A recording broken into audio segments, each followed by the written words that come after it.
Hi guys, it's me, Karen, from Karen's Intuitive Jewelry. I was thinking I was going to do one or two or maybe a series, I'm not sure yet, you know me, of kind of some beginners type projects. If you're not further along in your jewelry making journey, there's so many adorable projects you can do that you don't have to have a lot of skill for. And I thought I'd share some of those with you. You can still purchase beautiful cabochons. You know, you've seen me and my unboxing of my gorgeous stones. And so there's no reason why you can't jump in and do some of those things. Here's a lovely little set made out of lapis lazuli. And sometimes you can get lucky enough to get a larger stone and smaller stones that you can actually make matching earrings. And I'd like to point out, remember I told you guys about these nail polishes I stumbled onto that are named after gemstones? Well, this is lapis lazuli, and it really does look like lapis lazuli. Isn't that wild? So I had to have them, and I just think they're gorgeous. And I'm not a big girly girl, so I don't typically do a lot of nail stuff. But anyway, so these are made simply, very simply, with these glue-on bales. And I always use a industrial type glue or a jewelry glue. This time I'm gonna try, usually I do a little dab of E6000 and let it dry, and then I'll use a coat of UV resin to really secure it, because I don't want anything coming off, especially if I give it as a gift or sell it or whatever. But I've been, for a couple of years now, hearing about this, Aleene's jewelry and metal glue. I've never tried it, but I picked some up mainly because it has this like more precision tip, and it comes in smaller. I'm sure I could find this as well next E6000, but I thought I'd pick this up and give it a try. So same thing with these earrings, and I did a tutorial about how to do this with, I think it was Shattuckite, so you can see the shininess. So you first just put some glue on there, clean it up before it dries. Had some questions about that. It's better if you clean it up before the glue dries. And then once that's dry, I just put a little light coat of UV resin, put it out in the sun, and in 10 minutes, that's cured. And then put it on your favorite ear wires. And I just didn't have anything in lapis, and I was wearing some blue jeans one day with just a casual top, and I thought, oh, this would be cute in gold. So we're going to do something like that. I'm going to show you several different ways to do that kind of stuff, make things a little jazzier or down a little bit. And when I talk about the cabochons, hopefully I can show you this without knocking everything all over the place. This is moonstone. Let me zoom in a little. And they're teardrops. Gorgeous. Gorgeous. So this is bigger, and you can, then this was in the same lot that I bought from my Facebook guys. And there may not be exact, but unless you're up close and personal, you're not going to be able to tell. They're not calibrated, they call it. But so I could easily make a set just like the lapis using these teardrops. But if you get some cabochons and you don't have any that are similar in size, I want to also show you guys how I had some Moonstone 8mm beads, and I just made a wire loop, I think they call it, using a beaded ear or pin, a ball pin, and then I can swap these out and put on whatever I want. I don't think I have more made in gold, but you just make your loop so it's big enough to fit over it. This is 14 karat hoops that I already had because I have sensitive ears and typically for long periods of time can only wear gold or sterling silver, fine silver. This is copper, but it's stainless steel. I do okay with stainless steel, but after a while, they will start bugging me. So what I had decided, this was probably within this last year, was I was trying to protect my ears and thought, I'm just going to make a bunch of these kind of dangles. Because you can do whatever you want. Look at this gorgeous amethyst. Because I have a beautiful amethyst wire wrap pendant. And I didn't have any earrings. And they look fabulous on. Right? So you can just swap these out.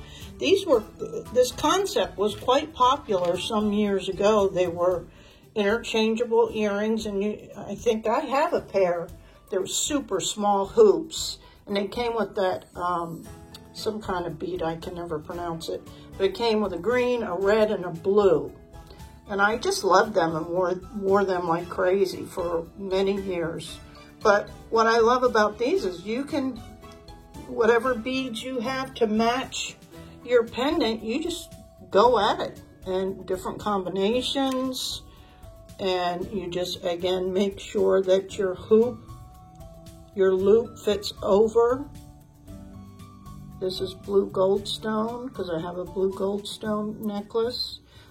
This is Larvakite Moonstone. This is hematite because I made this awesome pyrite druzy with hematite beads. And I'm like, oh, I don't have any earrings. So I sat down and whipped these up in 10 minutes. And same thing, I just bought these stainless steel copper ones because I do love copper. And isn't that pretty? Some turquoise and carnelian. And I just made sure that loop. This is a simple loop. It's not a closed wrap loop, they call them. You can do it either way. And just swap them out. This one is kind of a green glass bead, but from a distance, it matches one of my labradorite pendants. Real pretty. So we can talk about that too. I thought that would be a fun thing to do. So even if you buy some cabochons and don't get lucky enough to have matching pair, dig around in your beads and you can make whatever your heart desires. Look at all the different variety you can make. And then if you have sensitive ears like me, sterling silver little hoops are no big deal. They're not that expensive. And I got these on Amazon, and I got some silver stainless steel and gold stainless steel in little hoops, different sizes, that if somebody is sensitive, I can accommodate that. So we're going to do some of that too. I wanted to point that out. So we'll get started. So first things first, I pre-selected just a few cabochons that I thought might be interesting to work with.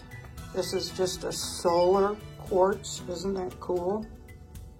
It's all rough here, high polish on the front, flat on the back, but very rough on the back. So it'll take that glue-on bail real well. So I thought that might be cool. A couple labradorites, a carved one, and just a oval. This is a rainbow This is dyed. Does not happen naturally. A dyed rainbow solar quartz. This is a couple of moonstones. This has got some black tourmaline in it. This is an orange aventurine. So pretty. This is a charoite. I don't know if I pronounced that right, but super cool purple, different color purples, a different shape. And then this is some call it a midnight quartz, starry quartz. Black sunstone is usually what I go with because it kind of makes more sense to me because sunstone's flashy like that. And this is black, so I call it black sunstone. So some of it is just, you know, getting on to designing. And these are just some charms that I had. Metal charms, right? Just have to be mindful that if you're going to hang the stone, it has to have somewhere to hang. So all these do that where the front bail isn't going to interfere. So these are all okay. We have the open on the bottom. And then this has the double connectors, I guess. So that'd be no problem at all, right? Then we can play with some of these really beautiful beads. I made some of these things last year, and they sold really quickly because I didn't have to charge a bunch of money for them because they're fairly simply made. There's not a lot of time in it. But this is just a bead. So I'll show you how you just put your wire through, do a couple loop ends, and then you hang your, your stone from it. Same with this. These are really pretty. I think they're check glass beads. And I was thinking of this with the moonstone, right? And then this one, I think I was looking at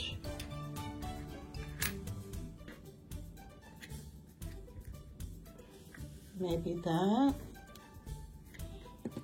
I haven't figured this out yet. But see, this is where you just play. You're like, do I like that? And do you want it in silver? Do you want to do it in gold? I have these little glue-on. They come in a variety pack of silver, bright gold, and an antique gold you can do even. So yeah, I already forgot. I think I did this already and I've forgotten what I liked. But like on some of these charms, this will obviously just have to hang off the bottom as well as that. Those are cool. And you can always do where you do the glue-on bails on both ends of the cabochon. So you will put it up top and one down below.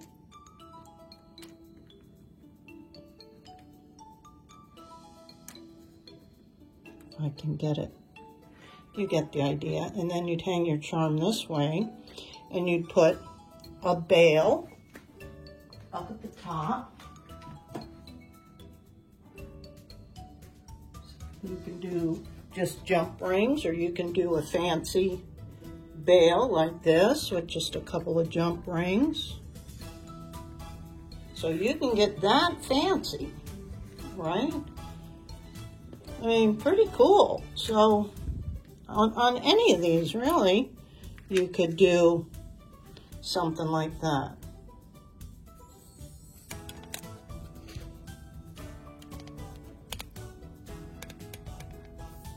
Or it can just be simple and hang just like this, just one of these,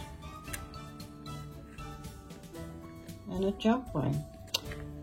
You know me and all this with these little things, so bear with me. It would be very cool.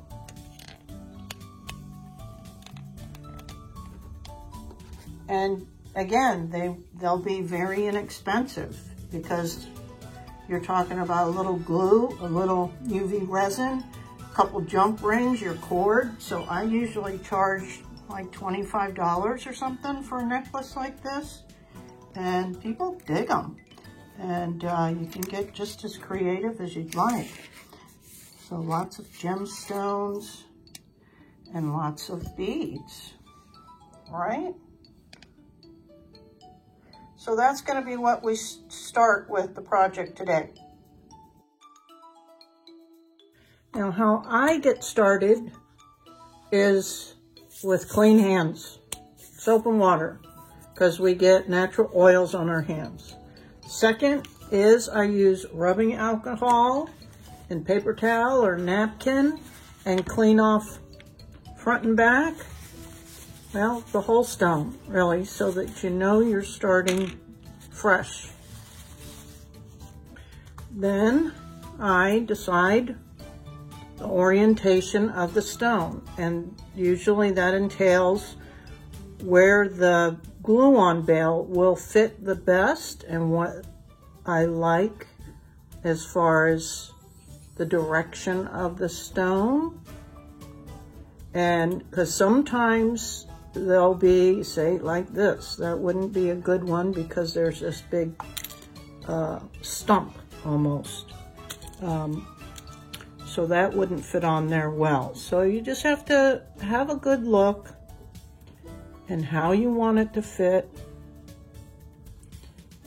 Making sure also that whatever direction you choose, that the bale won't stick up. Because, for example, you can't always use it with a point up. Now, there are some other glue-on type bales that can accommodate that, but on this one you can see the sides of that glue-on bale. So that's going to, darn it, at least I didn't curse. That's going to have to go this way so that we won't see the bale. Follow me? So I'm always paying attention there too, because like this one had a rounded edge and a more flat edge. That's why I chose that, but we'll see. That would probably still be okay, but you follow me, right? So I decided not to hang anything off this. I think it's going to be beautiful just with a bale, a gold bale. So I'm going to put a little bit, and you can use a little toothpick. There's all kinds of tools you can get. These are dotting tools. These are also silicone ends, which can be used in the resin when we get to that point. But okay, so, and this little mat is helpful too when you're laying things down. I don't know if they'll work best on this or just a flat surface, but we're going to have them up this way. So, and yeah, it might require, depending on how the glue holds it, might require that we put something underneath this as it lays down, but we'll see. Usually the glue will stick and hold it pretty well. I already forgot which dimension. I think it was this side. I'm actually going to put a little dab of this on the metal component. Oh, okay, this is very liquidy.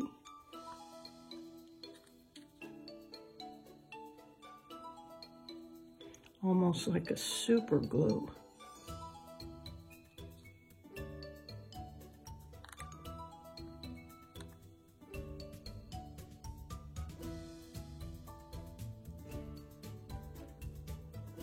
that'll work. Okay, then we'll let that dry. But I'm gonna go ahead and do the rest of these, and then I'll come back. I'm gonna be completely honest with you, I'm not too excited about this jewelry glue because it's more like a super glue, and this mat doesn't work well with that. We'll probably use it when we do the resin. But for now, this is just a little silicone mat. I put just 2 dabs of the glue on here, because after all, this isn't the only thing that's going to be holding it. And I'm using this flat surface instead and putting it this way, and then giving it a little tap. So you don't have long to make sure it's centered and all that. But I made a mess on my hands because I was trying to do it the way I would with the E6000, because that doesn't give you almost instant contact. It gives you lots more time to position it and whatnot. So with that in mind, I thought I'd give you a tidbit. So all you need is a little dab or 2 on that. So I've got these done, and then they're just gonna dry now until we move on to the next step of using the UV resin. And I might as well tell you about that. I've tried lots of different brands. As you all know, I do experiment with a lot of things. So this is called Frisian. I got it on Amazon. It wasn't too expensive. I want to say $30, maybe $35. It's for a big container. I mean, I started out, I think the first little kit I bought was from Joann's, and what a joke that was. Don't waste your money or your time with that. It was a little bitty bottle with a couple of molds, a couple little flower things, and that was it for $25 or something. So this is 500 milliliters, which is a lot. Like this bottle is 237. This is the flux that I use in soft soldering, and that's pretty big container. Well, this is over twice that size. So this will last you a long time. It's clear, hard. Always try to get a hard UV, because I do work with 2-part, but I'll be honest with you, that was my last experiment, because I was, you know, scared of it because of everything I'd read, the fumes, the accidents of people spilling it and getting it on your clothes and blah, blah, blah, and, you know, having to wear respirators, and oh my gosh, they make it terrifying, and it really doesn't have to be. Doesn't have to be, but I guess a lot of people just struggle into things, and I just never really had any of those kind of problems with the correct balance of the 2 parts mixing up well. I never had issues of any kind. So I don't know why I was freaked out, but same with soldering. I mean, I was scared of the soldering iron because of the heat, and because you hear all these horrifying stories of people getting burned and the solder rolling in your lamp and blah, blah, blah, and it's starting a fire. Well, I've never had anything like that. I think I may have accidentally burnt my thumb one time, but I burnt my fingers a lot more on a curling iron, I'll tell you that. Back in the day. Anyway, don't be afraid. Just try it. Just try it. So yeah, got this. But then what I do, because it's a big container, and you know, if you're doing itty bitty little jobs like this, what's the sense? And then I saw these techniques. Some people were brushing on the resin onto flowers and all this other stuff, and I'm like, researched it, almost bought some of that kind of resin. But of course, it came in a different container, and it was more money and blah, blah, blah. So I'm like, well, let's see. Let's evaluate. What's the difference? Basically the same. It's basically UV resin. I can clean out my own clear nail polish jar when a nail polish is empty. I cleaned it out real good with the acetone, the nail polish remover, and made sure it was real dry and everything. And then I covered it real well in a dark tape because it is UV resin and it will cure if exposed to sunlight or UV rays of any kind. Even if you just start to walk outside, it'll start to cure. So you have to keep it totally non-exposed. So I did that, and then I just poured some in the jar, in the nail polish container, and I already have its own brush and everything. So I just made my own, where people are selling these little bottles with this stuff in there for probably $20 or more. So take a hint, make your own, make your own. So that's what we're going to be using when we put a final coat on here after this dries. And then my preference, because I live in Florida and we have mostly sunny days, and it takes 10 minutes for any kind of project to cure enough to move on, to build layers, whatever you're doing. And maybe I'll do some projects too with demonstrating some UV projects. It's fun. But most people use UV lamps. And so it's rainy here today, and I'll at least demonstrate that for you. This is what they look like. They're not expensive. I think this was probably, I don't know, $15 or something on Amazon. And again, I think I purchased another one, and I thought something was wrong with it because it didn't seem to be working well. Well, lights just take longer, that's all. Up to like 15 minutes. Some pieces were a lot longer depending on what I had in it, like colorant or little flowers that the UV light can't penetrate. So it can take a lot longer using these UV lamps. So that's why I'm like, let me try it outside. And man, it was like, woo! So I never use these. And if it's a rainy day, I'll wait. And the old saying here in Florida is, you don't like Florida weather, wait 10 minutes and it'll be different. So, but I wanted to show that to you guys. All right, I'm gonna let these dry, and I will show how we're gonna do this next. Okay, so I'm going to share this with you guys just because it's also a learning lesson. This was the moonstone I had picked out to use for this design with the flower. What happened was, as I tried to attach it, I realized that the edge is too round and I couldn't get a nice flat contact with it. So I had to go on the hunt for another moonstone. And most of my moonstones are teardrop, and I'd already decided on an oval. So I went through all of these and didn't like the flashes in them, or they didn't have great flash, or they were rounded, more rounded. You can see it's not real flat like some stones. So that's just something else to pay attention to. And this is a much nicer moonstone because it's faceted. So I really didn't want to use that in this project, but I gave it up. I mean, I'm particular with what stones I use for which projects. Anyway, then we're letting those dry, and then we're moving on to this. So you check to see what wire will fit through your bead hole. And a 20 gauge fits nicely. We're not going to need a lot of it because we're just going to make a loop on either end. So I would say 2 inches maybe is all we'll need.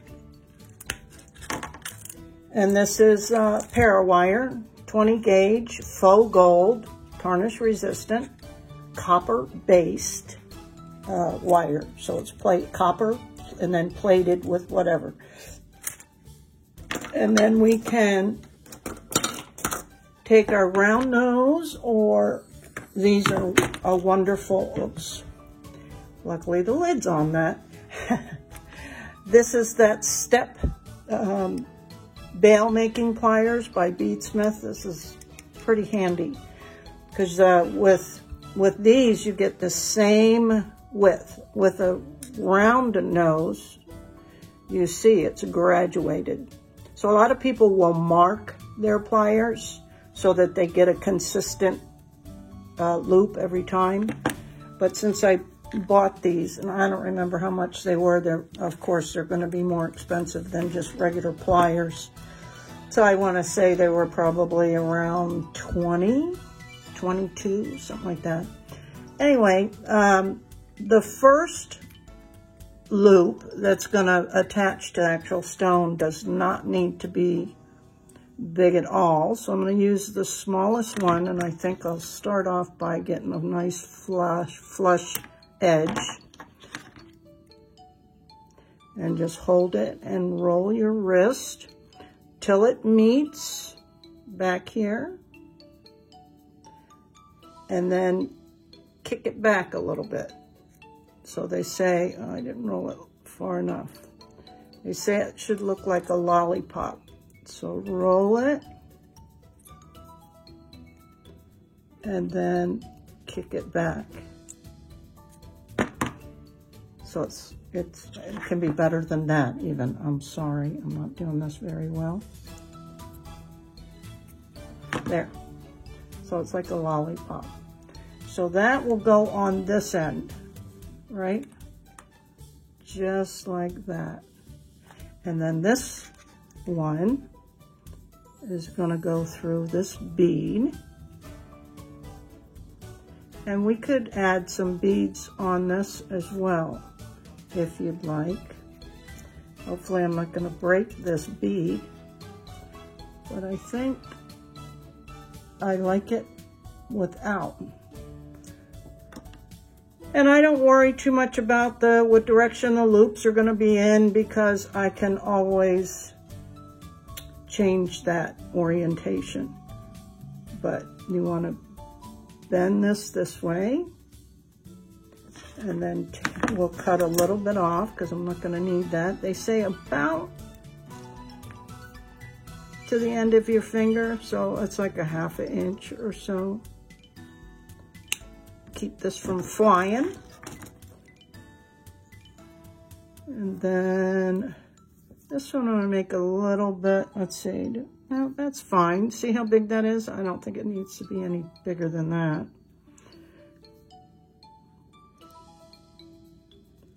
And just roll this closed.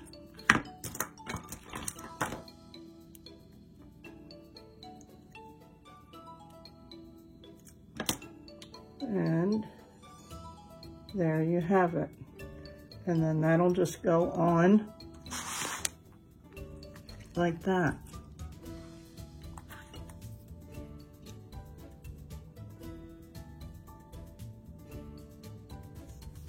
Right? And it'll be cute. Adorable. Okay, so that's that easy to make a component. And you can do that with any kind of bead. You can do it with regular beads. See if I have any beads out here. Just regular round beads. You can do the same thing. It doesn't matter.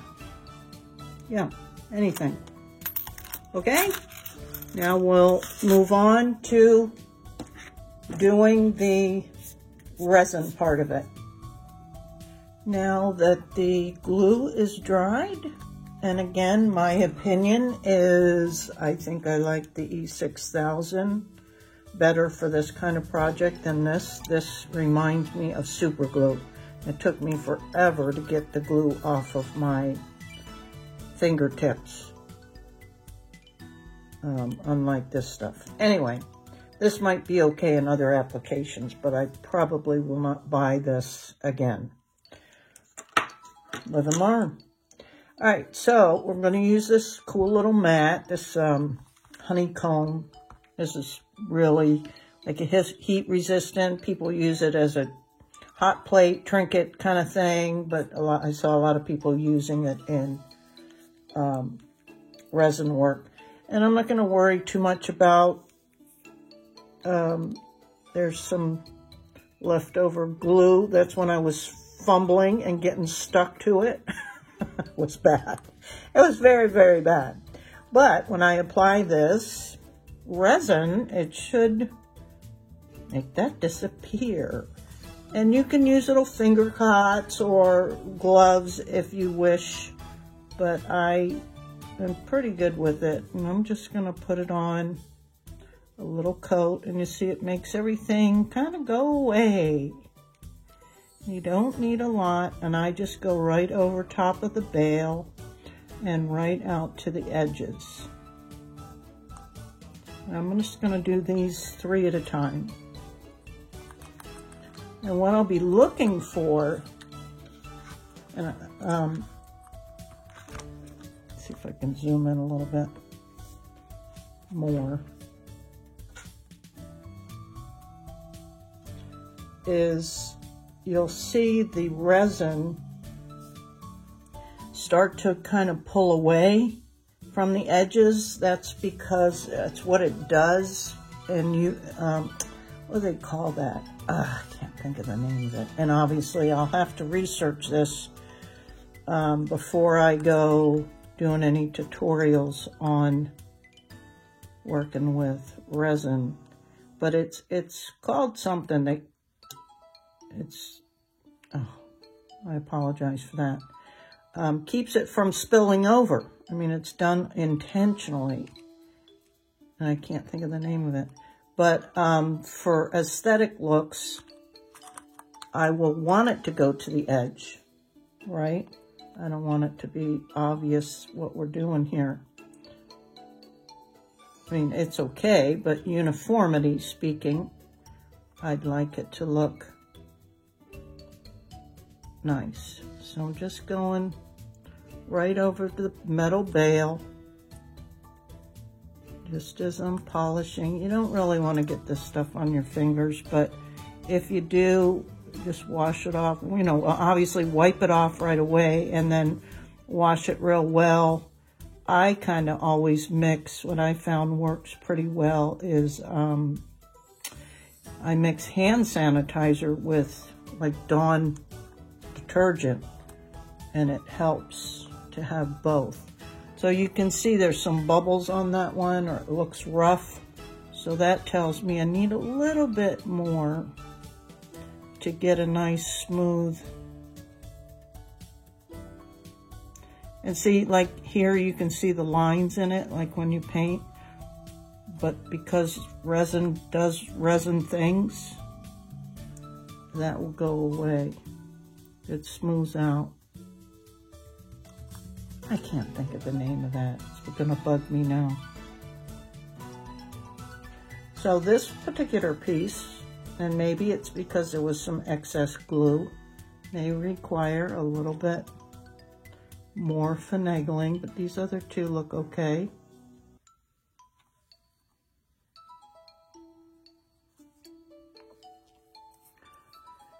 And usually you have to pay attention for bubbles and whatnot. That's not really gonna play a factor in this application, but I still will give it a little to get rid of any surface bubbles, or like I still see something there. And I think that's just maybe something in it, and because I can't get right down on it, and I think because it's black, it's showing up more. So let me put a little bit more resin down on it, see if I can get it to go away. You'll see how it spreads out. Self-leveling is the word I'm looking for.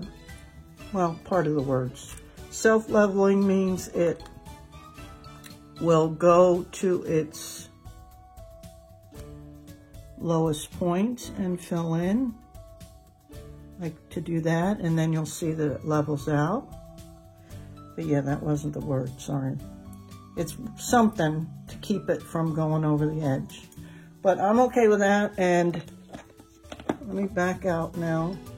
I'm gonna use the lamp, and you'll see that it's got a 30 second, 60 second, and 90 second. I'm gonna do the 90 second, and we'll see how that goes. While that's curing, I thought I'd take a moment to show you the many variations of these types of glue-on bales.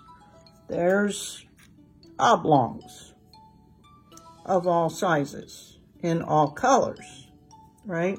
So this would, again, you'd have to be mindful of, let me grab a stone, of a rounded edge because these stick out. So it'd be probably best to use it on a square stone, but then even some squares. But you know what? There's been times when I needed to use it and I filed those corners down. So that's my thing, you know, is figuring stuff out. Anyway, oblong.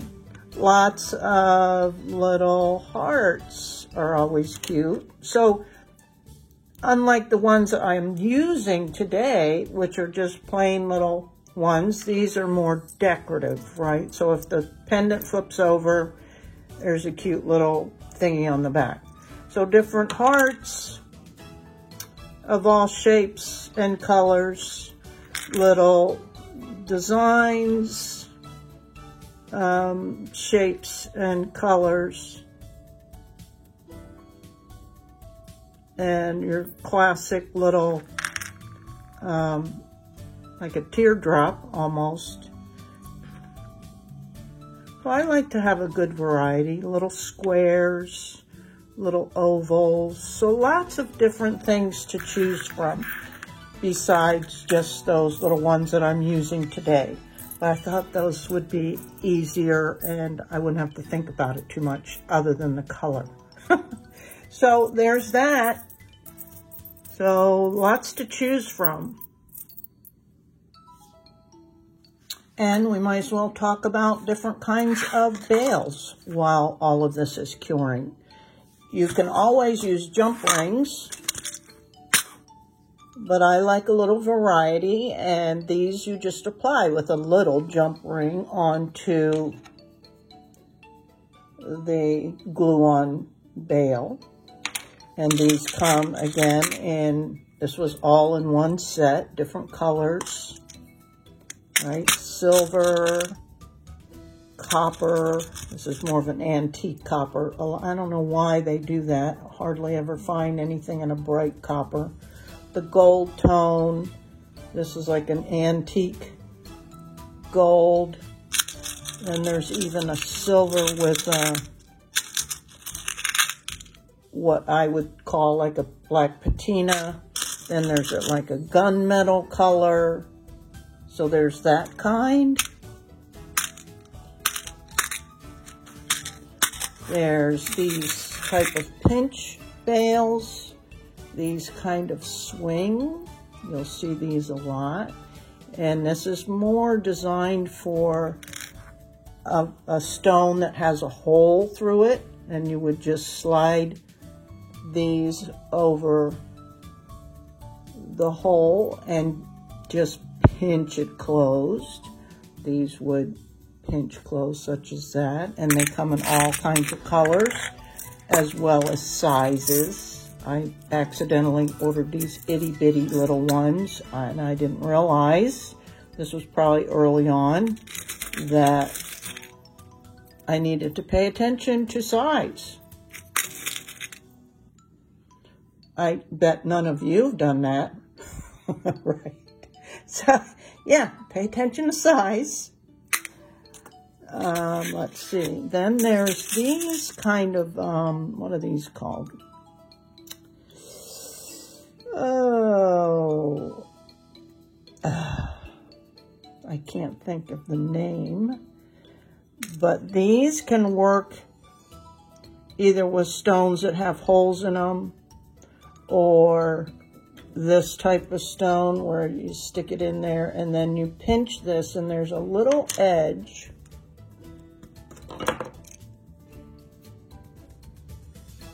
You see how this little edge is kind of notched up? So the idea is that this pinches down, and I've seen people either pinch this over top, or I think it's supposed to kind of work like this. So it kind of catches it in there. And again, these come in all kinds of colors. And I usually try to separate them out if I have a lot of different ones. Then there's these kinds of fails, oh boy, which are way more fun, I think. But again, you may end up with some that you don't know what to do with. Like this one doesn't even, it seems like it's just a bead because there's no loop on it.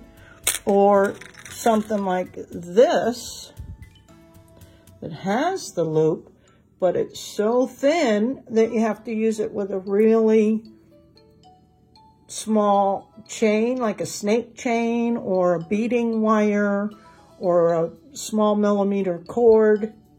Then there's these really itty bitty ones, same thing, they're adorable, bigger hole in it, so that's okay. You still have to be mindful as opposed to these giant holes. And then some like this that are curved, that are pretty, depending on what you're doing. So there's tons and tons and tons available. And yeah, I like to look at things and shop and all that and have variety. Again, I'm not quite sure what that is. So you can see lots of choices, and you just really have to do research, which is what I like to do. I like to know what's available and have options, because how that started was I probably ordered these thinking or wanting these, and this wouldn't work for me. So then I was like, well, how'd that happen? And discovered that there's different sizes. Oh, instead of worrying about returning that, because these can work for other things, I've used them with resin pieces that are thinner, I ended up ordering a bunch of these. And so then I saw somebody using decorative ones like these. I'm like, ooh, I gotta look at those. And then I'm like, okay, well, these are super popular and very common, so gotta have that. And again, none of these things by themselves are all that expensive, right? We're talking, I don't know, $8 maybe for all of these. That's a lot. That's a lot. And same with this, $6 maybe for all of these. $6, $7 for all of these. But when you add them all up, yeah, you can start spending some dough. But by themselves, they're not. So if you do it gradually and add to your arsenal, your stash, which is what I did. This is an accumulation of 3 years worth of jewelry making. And you know, I feel pretty confident that I might have something that I can use.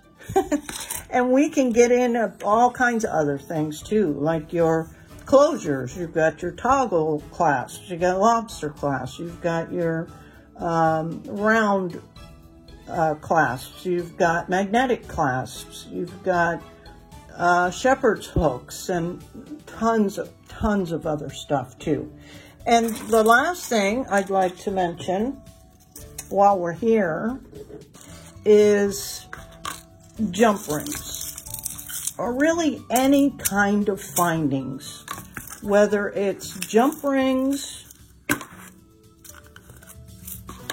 right, or lobster closures, which I use probably the most of. And again, you're going to find they come in lots of different sizes. These I like to put on bulkier pieces for the guys too, because they fumble with their thumbs. They can't figure this stuff out. We come born with the knowledge, I think. And there's some littler ones in here. But again, you know, you're only going to know by measuring these things. So I recommend, this is just a little millimeter or centimeter measuring things. And sometimes these come free in products that you use, but it's to help you measure things. Like this would be, this is like a 16-inch lobster claw. The most standard, I believe, is a 9, or that might still be a little bit big. This is a 12. Yeah, 9 is standard. But getting back to findings. So how I decided to talk about this was I found these pretty well tarnished gold colored. They were bright gold when I first put them on a necklace and earrings, and they've tarnished. So what I discovered over the years was making sure, and again, they might be like $1 more expensive or something, but it's worth it in the end for them not to tarnish. And what I'm getting at is you can get, instead of it not saying anything, look for stainless steel. Stainless steel will typically not tarnish, and it'll always maintain its brightness. And again, here's something interesting. 2 different colored golds. This is more of a yellow gold. I don't know what you'd call that. More of a brass. I don't know. See, I'm still learning. I don't know everything. I just research. Anyway, look for stainless steel whenever possible. It's not that more expensive. That includes jump rings, closures, ear wires, chain. Chain is a big one. That's probably where I first started. Was I had bought inexpensive chain to use on some pieces, and they tarnished within a day or two, or especially if you wore them, because tarnish happens from body chemistry, humidity, if you sweat and whatnot. And boy, I was ticked. And so I did a bunch of research and read that stainless is pretty tarnish resistant. So again, not that expensive. And if you're making your own chains, you get it on a spool. It usually comes about 33 feet, I think. And so you can get about 18 or so individual chains at 18 inches long. Stainless steel for, I want to say, anywhere from $8 to $10. And it comes in silver. You can get it in gold. It doesn't come in copper, though. And so with copper, you're just kind of stuck. These are a bunch of jump rings I recently ordered. I ordered some others. Now this'll teach you something. I ordered a packet, I think, of 100. And when they came, I noticed that they were scratched up. They were dull. The ends didn't line up. And I was like, what the heck? I don't like them. Look, that's not even a good round one. So I went back online because I was going to return these. I wasn't happy with these. These look like they've been through the mill, literally. They're all beat up and dented and scratched. And like I said, they're not cut evenly. So I was going to return them. But they were like, I don't know, $8 or $10 for, I think these were 100.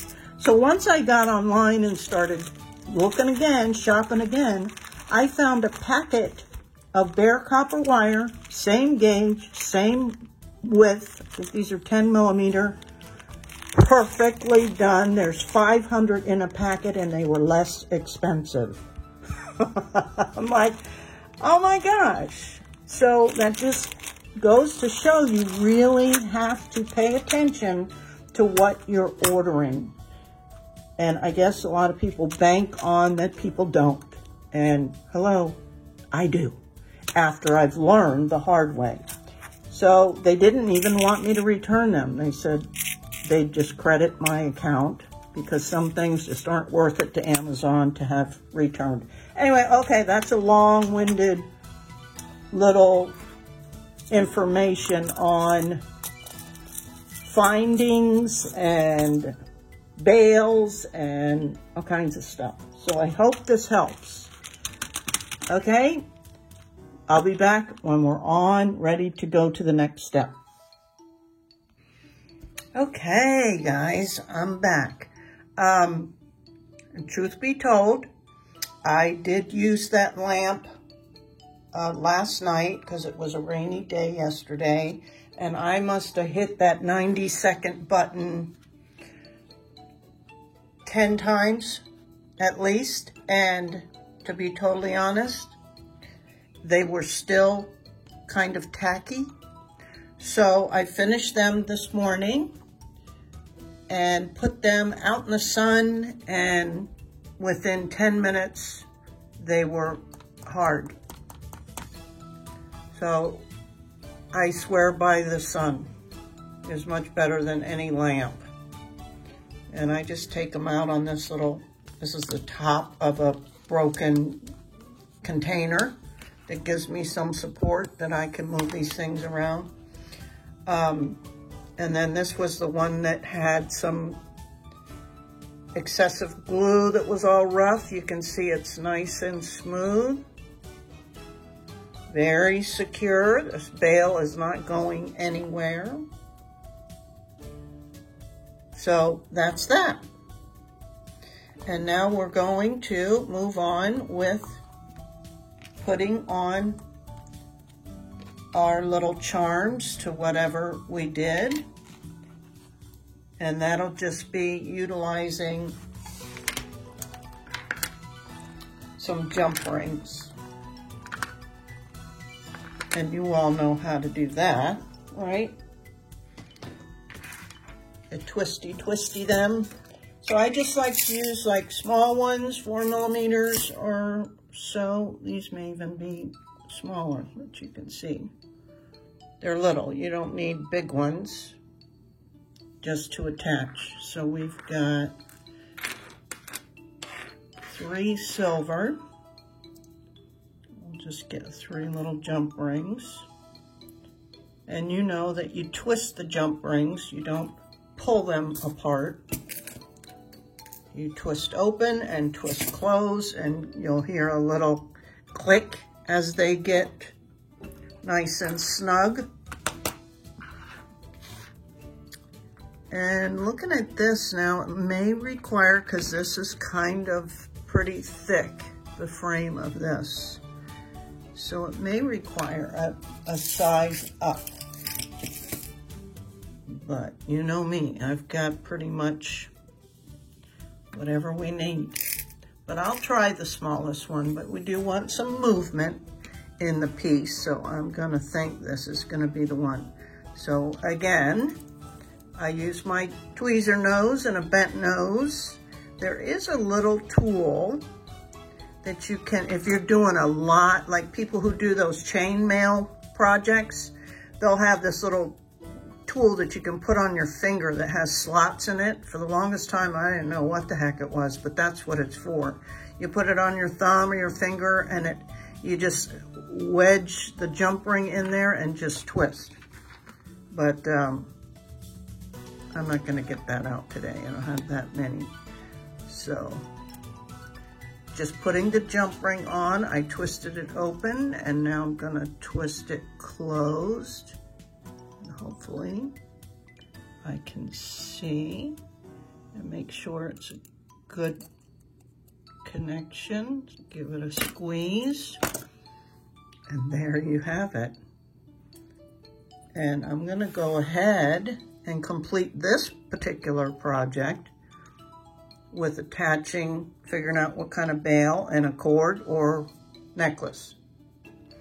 I chose this kind of bail. I think it matches this charm pretty well with the blackened recessed areas you can see in this charm. Has similar design features. So I'm gonna go ahead and take a small millimeter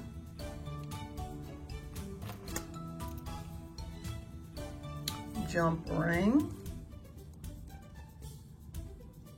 Oops. I didn't have that opened right because I can't see. Let's start over again. Sorry this video is so long, my goodness, but we've covered a lot from the actual project to lots of information about jewelry findings and resin and glue. And I'm just twisting that, make sure there's a good connection. There's that. I kind of want to see what just a black cord will look like on this piece. These, again, you can buy these. I used to make them from just buying the cord, cutting them, putting the ends on, putting the chains on, putting the lobster claw on. And I'm like, I need to, because it's working with all those little fine details, which is what I struggle with. So I decided to order them pre-made, and they're fine. And I think you can get 100 of them for, oh, I don't know, $10 or something. So I'm going to turn my camera. Give me a second. And there you can see how cute that is. Right? I think it's adorable.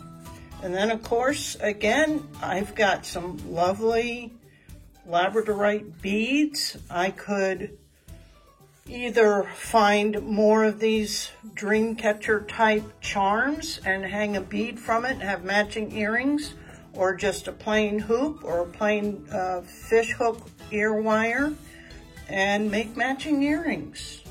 So I think they're lovely. And a little bit different, and certainly one of a kind.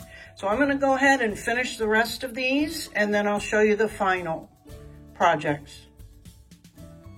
Now, I don't know about you guys, but I would be happy and proud to wear any of these pieces. I think they all turned out very, very cute. Very cute. And you can see I use simple jump rings here. One of these little pinch-on bails here. Look at the flash on that, and a cute little charm.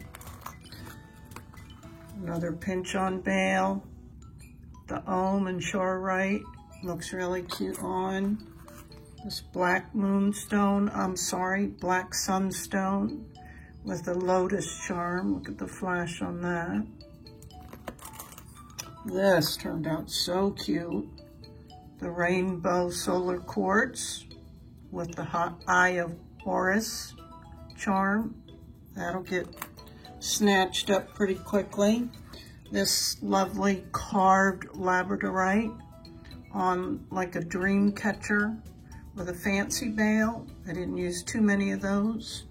I love this. This is a sunstone moonstone. Look at that. Who wouldn't want that? And that's a really pretty feminine charm and would look really great on anybody.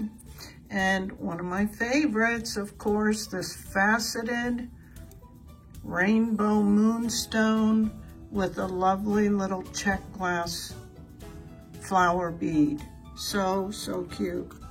So, hope you enjoyed this. It was a long tutorial, guys, but we covered a lot. And look, we made 9 necklaces.